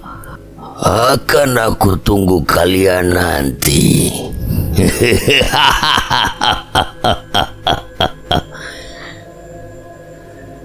Setelah makhluk itu pergi, aku kembali ke Mas Tirta yang sedang mencoba menyembuhkan wanita tadi. Tetapi wanita itu tidak kunjung membaik dan badannya dingin sekali. Karena ketinggian di pos 3 ini sudah mencapai 2510 mdpl. Badannya sungguh sangat dingin sekali. Aku melangkah mengeluarkan sleeping bagku untuk menyelimuti wanita itu. Lalu semua yang ada di situ juga mengeluarkannya. Setelah wanita itu sudah memakai beberapa selimut, Mas Tirta mengajakku ngobrol di tempat lain. Ram, Sukma wanita itu sudah diambil sama makhluk tadi. Terus gimana Mas? Apa kita berangkat sekarang untuk menuju ke pos 4? Terus kalau kita berangkat sekarang, siapa yang akan menjaga mereka? Makhluk-makhluk tadi pasti akan kembali lagi. Aku mulai berpikir keras bagaimana caranya untuk menyelamatkan wanita tadi. Saat aku masih berusaha berpikir mencari solusi, Aldi dan Yahya, teman yang baru kutemui tadi, berteriak kepada aku. Biar aku yang menjaganya, Ram. Betul. Kamu dan Masmu selamatkan wanita ini. Aku berjalan ke arah Aldi dan Yahya untuk memastikan ucapan mereka. Apa benar kamu tidak keberatan? Oh ya, sebelumnya, kok kamu tahu aku dan Mas Tirta sedang membicarakan itu? Tahu Ram, bahkan aku tahu kalau wanita ini sukmanya diambil sama makhluk tadi. Sekarang selesaikan tugasmu dan selamatkan teman-teman kita. Aku memutuskan untuk berangkat ke pos 4 Samarantu, tetapi aku berpesan pada Aldi dan Yahya untuk menjaga rombongan itu, dan jika 2 hari aku dan Mas Satria belum kembali, aku menyuruh mereka untuk turun dan melaporkan kepada pihak basecamp dan jangan dicari. Aku dan Mas Tirta mulai melakukan perjalanan berdua, dan makhluk-makhluk kerdil itu memimpin perjalanan kami berdua. Kata makhluk kerdil itu dia tahu di mana tempatnya. Gelapnya malam dan sinar rembulan menemani perjalananku dan Mas Tirta. Kami berjalan dengan sinar senter kepala. Kurang lebih 1 jam kami sudah sampai di pos 4 Samarantu. Pos ini konon terkenal dengan keangkerannya. Tidak sedikit para pendaki diganggu makhluk halus di pos ini. Mas, kok di sini nggak ada apa-apanya? Maksud kamu gak ada apa-apanya gimana, Ram? Ya katanya kan di pos ini angker banyak penghuni gaibnya. Iya Ram. Aku baru sadar semenjak dari pos 3 ke pos 4 tidak ada makhluk gaib satupun. Bahkan di sini aku tidak merasakan aura mistis. Kami berdua bingung akan kemana lagi, tetapi makhluk kerdil tadi tiba-tiba berbicara. Mari ikuti kami. Kami tidak menjawab dan langsung mengikutinya. Makhluk itu mengajak kami masuk ke dalam hutan agak jauh dari jalur pendakian. Dan makhluk itu berhenti di sebuah pohon besar yang berjejer seperti gapura. Apa ini? Kenapa kalian mengajak kami ke sini? Ini gerbang menuju alam jagat sukma, yang dimana tempat para sukma-sukma ditahan. Makhluk kerdil itu melewati 2 pohon itu. Aku dan Mas Tirta mengikutinya. Saat kami masuk ke dalam, sudah banyak sekali sukma-sukma orang di dalam. Banyak sekali sukma manusia di sini. Sukma-sukma ini adalah korban dari para dukun-dukun untuk memanggil Pangeran Yaksa Dewa. Sukma-sukma itu dijadikan budak. Mas Tirta melihat salah satu sukma yang mencoba memberontak. Rama, apa itu Tio? Aku melihat yang ditunjuk oleh Mas Tirta. Benar, itu Tio. Aku langsung lari menghampirinya karena ini di alam gaib, jadi meskipun roh aku bisa menyentuhnya. Tio! Aku menepuk pundaknya. Dia menoleh ke arahku. Dia terkejut saat melihatku karena dia pikir sudah tidak mungkin bisa keluar dari alam jagat sukma ini. Rama, kok kamu bisa sampai sini? Aku akan menyelamatkanmu dan juga sukma. Ram, saat ini aku tidak bisa bertarung karena ilmuku disegel dengan sesuatu yang menempel di lenganku. Sebentar yo, aku lihat benda apa itu. Aku mencoba melihat benda apa yang menempel di lengan Tio. Ternyata ada sebuah benda kecil seperti tulang manusia dan tertulis sebuah raja.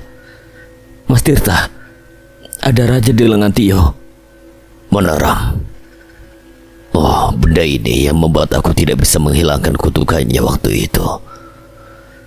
Mas Tirta mengeluarkan kerisnya dari ranselnya dan mencabut dari warangkanya.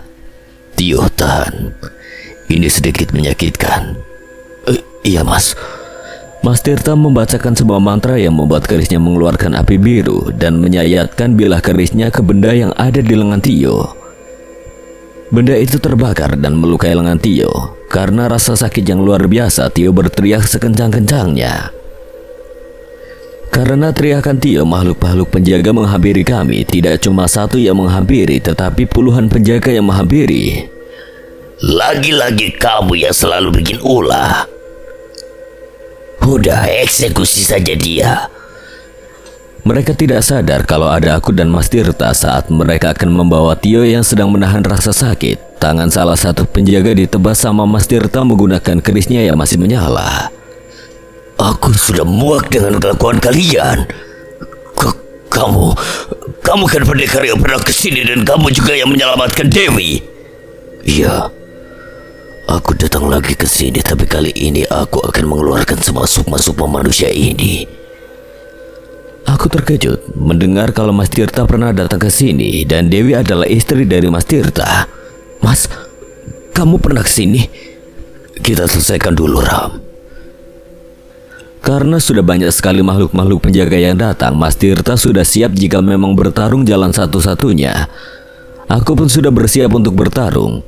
Kerisku keluar dari warangka, batu kecil di saku bajuku menyala. Aku ambil batu itu dan saat aku dekatkan batu itu menghilang menyatu dengan kerisku. Sedangkan Tio sudah mulai bangkit tetapi dia tidak bisa bertarung karena dia masih sangat lemah. Dan aku suruh makhluk-makhluk kerdil yang menuntun kami untuk menjaga Tio. Kali ini aku akan memusnahkan kalian semuanya. Begitu yakin kamu bisa memusnahkan kami karena hari ini adalah hari di mana pembalasan dendam untuk keturunan dari Amarta. Saat Mas Tirta masih berbicara, aku melihat salah satu makhluk yang gagah datang dengan membawa sukma seorang wanita. Ia itu adalah Bahwirya dan wanita itu adalah Sukma Srikandi. Terlihat Sukma sudah compang-camping dan dia sangat lemah sekali seperti telah disiksa. Selamat datang tuan-tuan. Bahwirya? Ya, terima kasih kau sudah tidak memusnahkanku. Lepaskan wanita itu. Oh, ini wanitamu. Sangat cantik dan enak sekali tubuhnya. Mendengar ucapan Bahwirya, emosiku mulai naik. Aku eratkan genggaman kerisku tanpa basa-basi. Aku membaca sebuah mantra yang diajarkan Simbah. Kerisku mengeluarkan sinar, tapi kali ini tidak berwarna biru, tapi berwarna emas dan ada tulisan aksara Jawa. Lalu aku lari secepat kedipan mata. Aku potong kepala Bahwirya dan kepalanya menggelinding. Aku sangat emosi melihat Sukma diperlakukan seperti itu. Siapa lagi yang mau menggangguku dan orang-orang di sekitarku? Makhluk-makhluk yang ada di situ tidak ada yang berbicara, sunyi, hening. Mas Tirta pun diam. Aku coba menghampiri Sukma yang terduduk lemas dan aku bopong ke arah Mas Tirta. Mas, tolong Sukma, Mas, sembuhkan roh Sukma. Tindakanmu ceroboh, Rama. Benar, tidak lama kemudian datang lagi dua makhluk yang sangat berbahaya. Bahkan belum kelihatan makhluk itu auranya sudah sangat menekanku. Aku berdiri dan menatap siapa yang datang. Lalu aku menyuruh Mas Tirta. Mas, selamatkan Sukma-Sukma manusia ini dulu. Aku akan menghadapi makhluk yang datang itu. Apa yang kau bicarakan? Tidak ada pilihan, Mas. Selamatkan semua roh-roh yang ada di sini. Akhirnya Mas Tirta bergerak dengan cepat untuk mengumpulkan semua sukma-sukma manusia yang ada di alam jagat sukma itu. Saat semua sukma sudah mengumpul termasuk Sukma dan Tio, Mas Tirta memberikan tanggung jawab pada makhluk kerdil tadi. Hei kalian makhluk kerdil, tolong pimpin mereka untuk keluar dari jagat sukma ini. Baik, Mas, akan kami bimbing mereka untuk keluar dari sini. Saat semua sukma manusia sudah aman, Mas Tirta kembali menuju ke arahku dan kami berdua berdiri sejajar seolah siap akan resikonya. Dua makhluk itu datang dan ternyata makhluk itu Pangeran Yaksadewa, pangeran dari zaman pewayangan, dan satunya adalah makhluk yang merasuki wanita di pos 3 tadi. Mas, dia bukan makhluk sembarangan. Apa kamu pernah melawannya, Rama? Pernah, Mas, waktu menyelamatkan nyawa Sukma. Ya sudah, kita sudah terlanjur. Kita harus hadapi ini semua. Dan pastinya dia juga sangat marah karena kita sudah melepaskan sukma manusia yang akan dijadikan tubalnya. Aku dan Mas Tirta sudah siap dengan pusaka kami. Energi spiritualku meluap-luap. Kalian lagi. Tidak ada kata ampun untuk kalian saat ini. Kalian yang biadab mempermainkan nyawa manusia dengan seenaknya. Dan kau, Darso, aku akan memusnahkanmu. Coba saja kalau kau bisa, anak kecil. Pertarungan tidak dapat dihindari. 2 lawan 2 cukup imbang bagiku, tapi aku belum melihat kemampuan mereka saat ini. Dengan keadaan lemah Yaksadewa saja aku tidak bisa melawannya saat itu, tapi kali ini aku jauh berbeda dari dulu. Aku mulai maju dengan kecepatan tinggi, bahkan Mas Tirta saja tidak bisa melihat pergerakanku. Aku mencoba menyerang seperti saat memotong kepala Bahwirya tadi. Yaksadewa tidak menghindar, dia diam saja. Yang membuat aku terkejut, kerisku tidak mampu untuk memotong leher Yaksadewa, seolah ada yang menahan kerisku. Saat aku mengetahui seranganku bisa ditangkis, aku mundur cepat. Mas, tubuh makhluk itu tidak bisa disentuh. Kita tidak bisa mengalahkan makhluk itu, Ram. Kekuatan dia sudah jauh di atas kita, karena dia bukan dari zaman kita. Apa yang... Oh, Ram! Aku belum menyelesaikan pembicaraanku, Mas Tirta mendorongku. Yaksadewa mulai menyerang kami. Untung saja Mas Tirta refleks untuk menghindarinya. Aku langsung bangun. Mas, kita serang berdua. Aku dengan kerisku yang mengeluarkan sinar emas dan keris Mas Tirta mengeluarkan aura api biru. Kami berdua menyerang Yaksadewa bersamaan dengan kecepatan yang sangat tinggi, hingga menghasilkan kilatan kuning dan biru yang seolah menghiasi alam itu.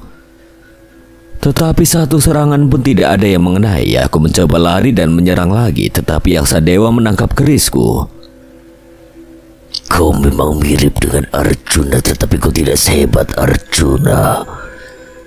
Yaksadewa melayangkan pukulan kepada perutku. Aku terlempar jauh dan menabrak salah satu pohon. Karena pukulan yang aku terima sangat kuat sampai aku memuntahkan darah. Rama! Aku mengusap mulutku dan berdiri lagi seolah memberitahu Mas Tirta jika aku masih aman. Aku berjalan mendekat ke Mas Tirta lagi.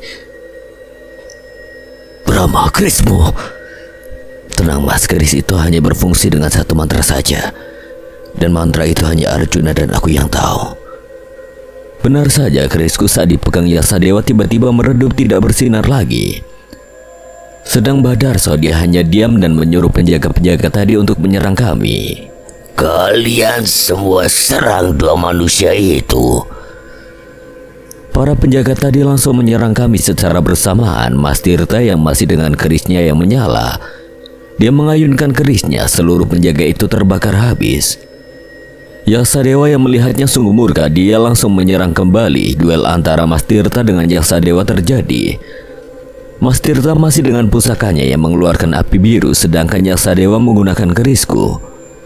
Pertarungan mereka sungguh luar biasa, dan ini pertama kalinya aku melihat Mas Tirta mempunyai kekuatan sebesar ini. Untuk pertarungan di awal, Mas Tirta masih bisa mengimbangi Yaksadewa, tetapi lama-kelamaan Mas Tirta kehabisan tenaga, tapi Mas Tirta tidak menyerah begitu saja. Serangan demi serangan dia lakukan, dan saat menyerang yang terakhir, keris Mas Tirta sudah tidak menyala api lagi.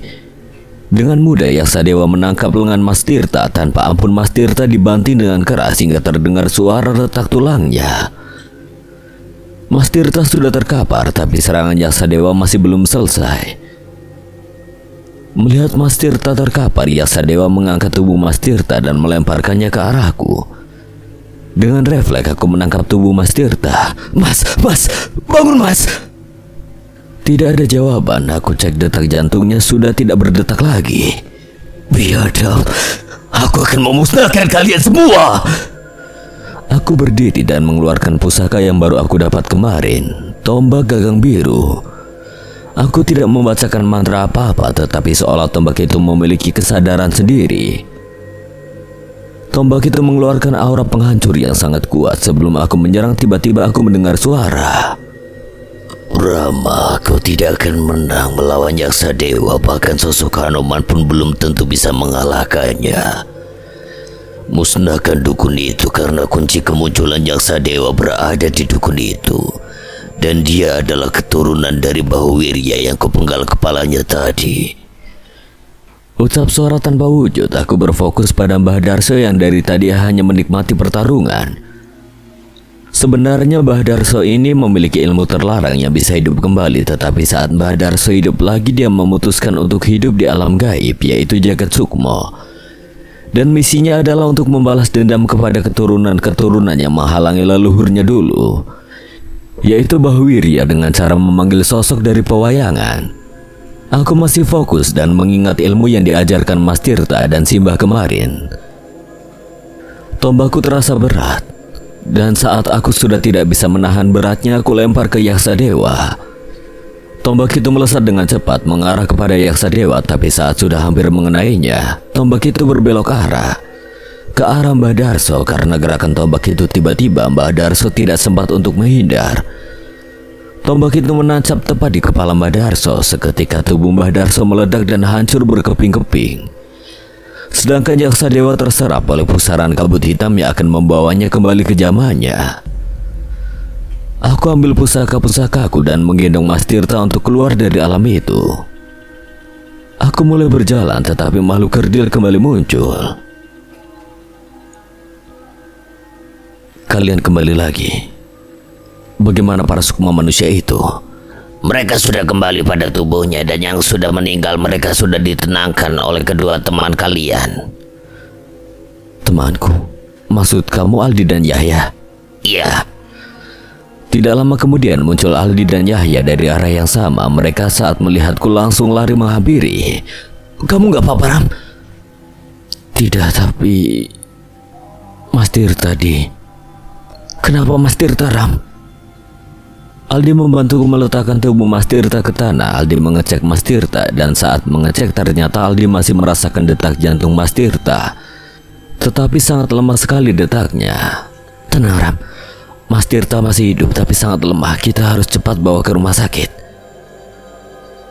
Udah, kita habis keluar dari sini langsung turun aja, Di.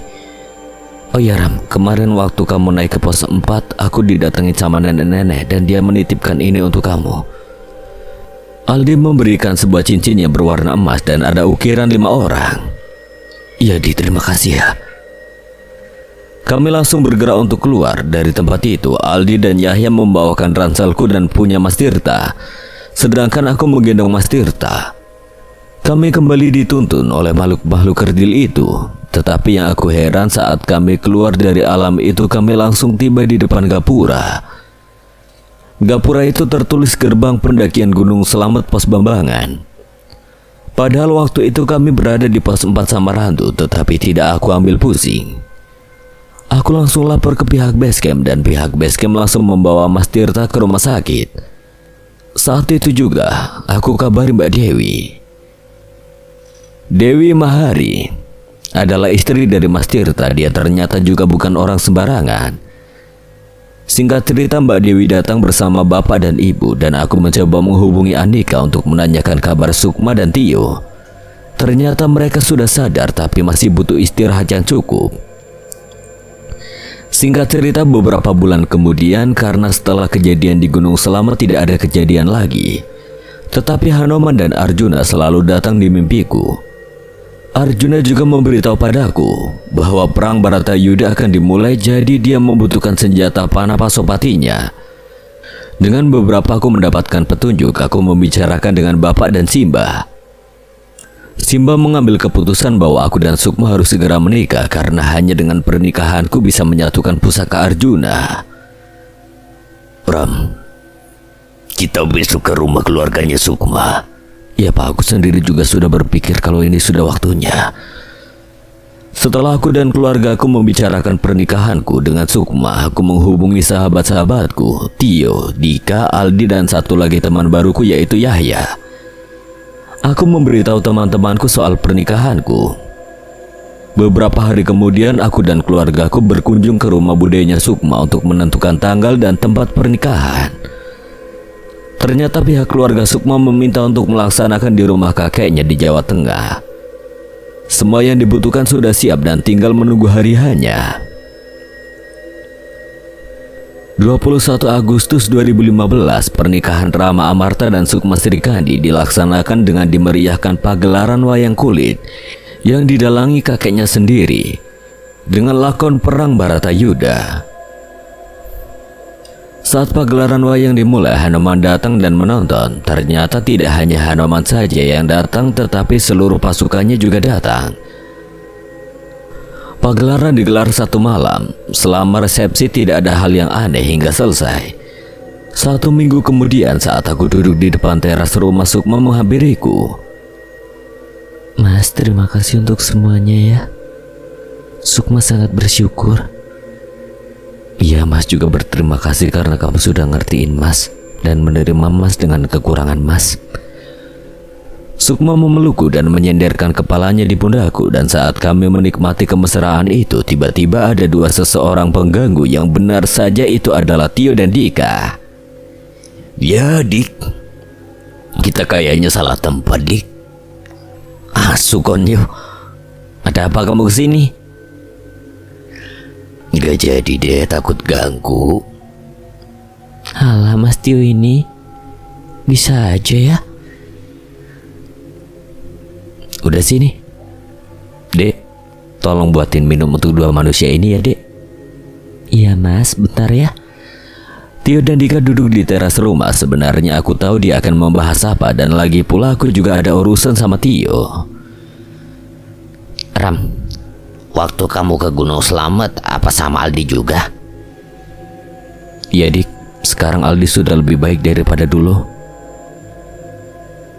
Oh iya, besok malam ikut aku ya, yuk. Kemana, Ram? Soal pusakanya Arjuna, yuk. Aku harus cepat menyatukan pusaka itu. Karena di zaman Arjuna sudah dimulai perangnya. Ya, Ram, aman. Tapi Mas Tirta sama bapakmu sudah kamu kasih tahu. Sudah, Ram. Hanoman juga sudah mempersiapkan tempatnya. Saat aku dan Tio ngobrol tentang pusaka Arjuna, Dika mengeluarkan benda yang terbungkus kain. Dik, itu benda yang dikasih Mbak Sri di Gunung Serawat kemarin kan? Iya Ram, sampai sekarang aku belum membukanya. Ya sudah, dibuka sekarang aja, Dik. Gak apa-apa kan? Yo, ndak apa-apa Ram. Aku meraih benda itu dan aku merasakan benda tidak ada apa-apanya, tetapi kami semua penasaran benda apa di dalam kain itu. Aku mulai membuka ikatannya dan... Mas, Ada apa? ini kopinya udah jadi. Ya udah, bawa sini. Sukma keluar sambil membawa kopi yang masih panas. Ini kopinya Mas Tio dan Mas Dika. Ya ampun, repot-repot Mbak Sukma.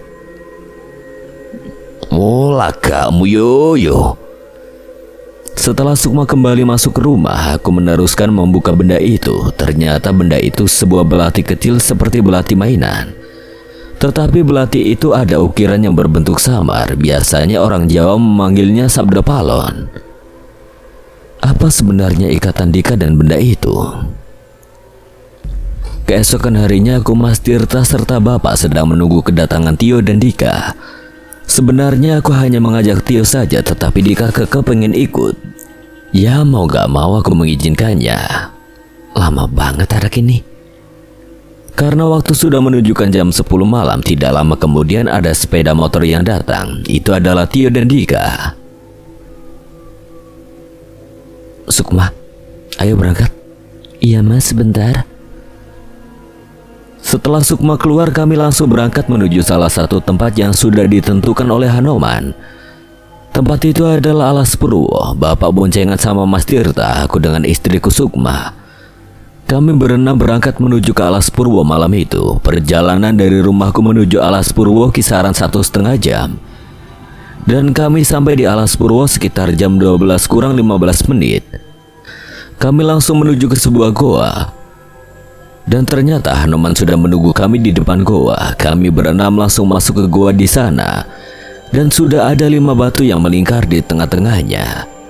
Ada batu yang seperti meja. Rama, suruh teman-temanmu untuk duduk di batu itu. Aku, Mas Tirta, Bapak dan Tio duduk di batu itu, dan sisa 1 batu di sebelahku ternyata itu untuk Sukma. Sedangkan Dika menunggu kami di luar goa saat kami semua sudah duduk. Keluarkan pusaka kalian. Aku mengeluarkan 2 pusaka, yaitu mata tombak dan keris putih ireng. Bapak dan Mas Tirta mengeluarkan keris kembarnya, sedangkan Tio mengeluarkan jarum kecil yang tiba-tiba membesar sendiri. Semua pusaka kami letakkan di atas meja batu itu. Hanoman berucap lagi. Rama suruh istrimu untuk memakai kalung yang kamu dapat, dan kamu pakai cincin itu. Aku segera memakaikan kalung kepada Sukma dan cincinnya segera aku pakai. Semuanya sudah siap, sekarang pejamkan mata kalian. Kami segera memejamkan mata dan saat kami membuka mata, kami sudah berada di sebuah padang pasir yang luas. Tetapi kami tetap seperti keadaan di dalam gua. Tiba-tiba ada 5 orang yang datang ke arah kami. Yang paling kanan membawa senjata tombak, di sebelahnya membawa gada dengan tubuh besarnya, sedangkan di tengah-tengah tidak membawa apa-apa. Yang 2 orang paling kiri dengan wajah yang sama, dia membawa pedang. Mereka berlima berjalan dengan gagahnya. Kami berlima juga ikut berdiri menyambut kedatangan mereka. Hanoman juga ikut menyambut. Selamat datang para Pandawa. Ini sudah saatnya Arjuna mengambil senjatanya. Ya Hanoman, terima kasih. Terima kasih sudah menjaga pusakaku. Dan untuk kalian berlima, aku ucapkan banyak-banyak terima kasih. Bapak sebagai yang tertua dari kami mewakili kami untuk berbicara. Kami juga berterima kasih karena kalian sudah mempercayai kami. Rama, tolong ambilkan panahku. Saat aku menoleh ke arah pusaka-pusaka kami, ternyata sudah tidak ada, tetapi hanya cuma ada satu senjata, yaitu busur panah. Aku mencoba mengangkatnya, tetapi busur itu sangat berat sekali. Aku mencoba beberapa kali, tetapi tetap saja tidak bisa. Rama, kamu tidak bisa mengangkat busur itu. Hanya dengan bertemunya gelang itu kamu baru bisa mengangkat. Sukma, tolong bantu aku. Iya mas. Kami berdua mengangkat busur panah itu bersama. Akhirnya busur itu bisa aku angkat dan kami serahkan kepada Arjuna. Saat Arjuna menerima busur itu, Arjuna terlihat sangat gagah sekali. Atas rasa terima kasihku, terima ini, semoga bisa membantu kalian. Karena akan banyak peristiwa yang akan kalian hadapi. Sebuah kantong kecil aku terima, entah isinya apa, tetapi itu sangat berarti bagiku. Kelima Pandawa langsung kembali pergi dan kami kembali disuruh untuk duduk di tempat kami lagi. Hanoman menyuruh kami untuk memejamkan mata lagi dan saat kami buka mata, kami sudah kembali di gua lagi. Hanoman juga pamit padaku. Rama Amarta dan Sukma Srikandi, kalian adalah titisan Arjuna dan Drupadi. Satu saat kalian akan mempunyai seorang anak yang sangat ahli dalam ilmu spiritual dan kanuragan. Dan untuk sahabat-sahabatmu Rama termasuk kamu, kalian adalah titisan dari 5 Pandawa. Carilah kebenarannya. Ucap Hanoman dan langsung pergi meninggalkan kami. Aku masih bingung atas ucapan Hanoman tadi, tetapi aku tidak ambil pusing. Setelah selesai semuanya, kami keluar dari gua dan mendapati Dika sedang tertidur pula. Saat itu hari sudah siang. Yuk, bangunin Dika. Siap, Ram. Dik, bangun, ayo pulang. Kalian udah selesai? Sudah, Le, ayo pulang. Iya pak. Kami segera menuju ke tempat memarkirkan kendaraan kami dan kami langsung pulang ke rumah masing-masing. Benda apa yang diberikan oleh Arjuna dan belati milik Dika yang ada gambar Eyang Sabda Palon? Apakah ada hubungannya?